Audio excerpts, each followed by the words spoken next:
NATO allies warned Russia on Tuesday that the alliance's cooperation with Moscow would depend on the pullout of troops from Georgia. They insisted Georgia remained on track to join NATO despite Moscow's opposition. There can be no business as usual with Russia under present circumstances. And the future of our relations will depend on the concrete actions Russia will take to honor the words of President Medvedev to abide by the six-point peace plan.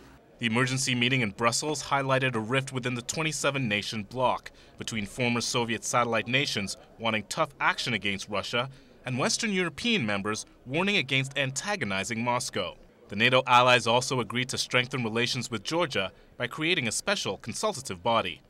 U.S. Secretary of State Condoleezza Rice underlined the need for an international peacekeeping force in the region, but suggested this should not include Russian elements. There will need to be an international peacekeeping force as a part of a broader resolution of the conflicts in both South Ossetia and Abkhazia, because there will have to be a peacekeeping force that is neutral. I think it's quite clear that Russia has become a party to this conflict. Russia's foreign minister criticized NATO on Tuesday.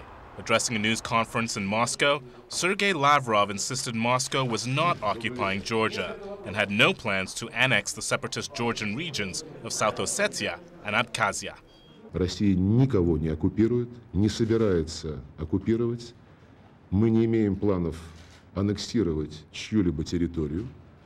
Мы выполняем силами наших миротворцев те функции, которые были на них возложены в соответствии с соглашениями, под которыми стоят подписи конфликтующих сторон, включая Грузию. В данном случае не страны НАТО подсказывают господину Саакашвили, какие действия он должен предпринять, чтобы соответствовать высоким стандартам НАТО, а господин Саакашвили диктует развитым демократиям в лице членов НАТО, что они должны делать, чтобы удовлетворить его амбиции.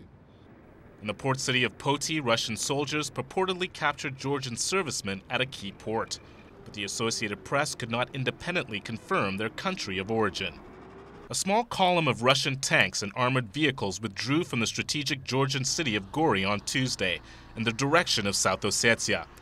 The move was part of Russia's pullback, mandated by a ceasefire that required both sides to return to positions held before fighting broke out on 7th August in South Ossetia, Georgia.